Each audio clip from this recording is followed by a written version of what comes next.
All right, let's close out chapter 23 today, looking at the last few verses here, starting verse 31.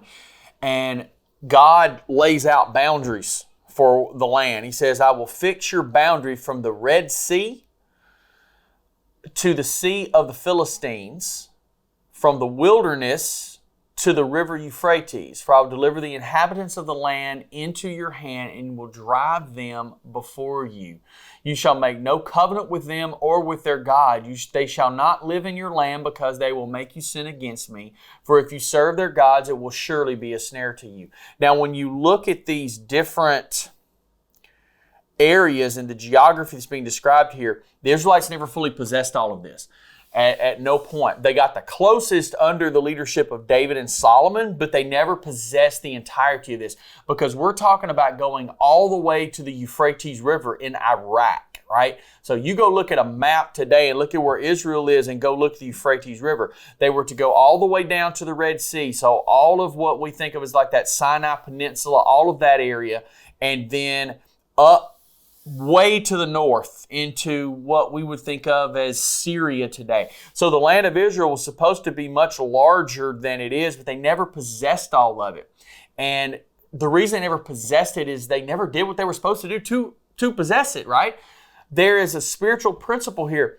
God said, here is the blessings I want to give you, but you have to be ready to possess them, right? Sometimes we have to be ready for the things God wants to do and bless us with.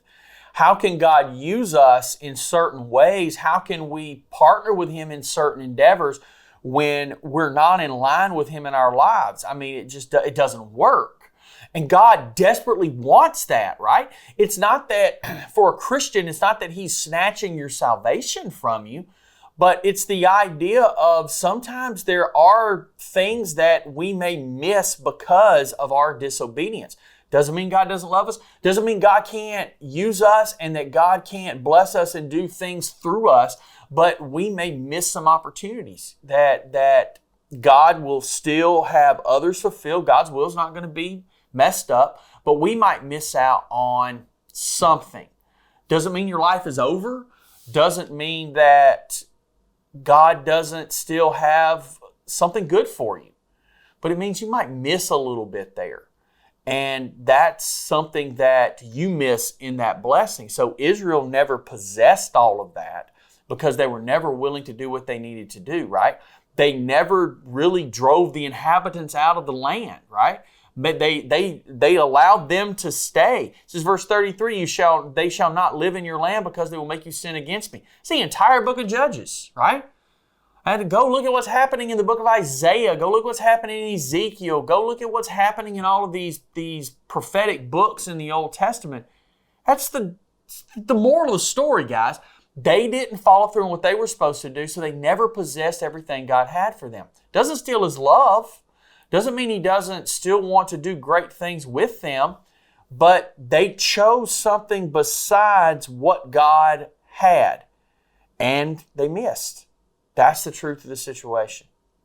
So Israel was given this great piece of land, this large piece of land, but they never truly possessed it, and they never have. Talk to you later.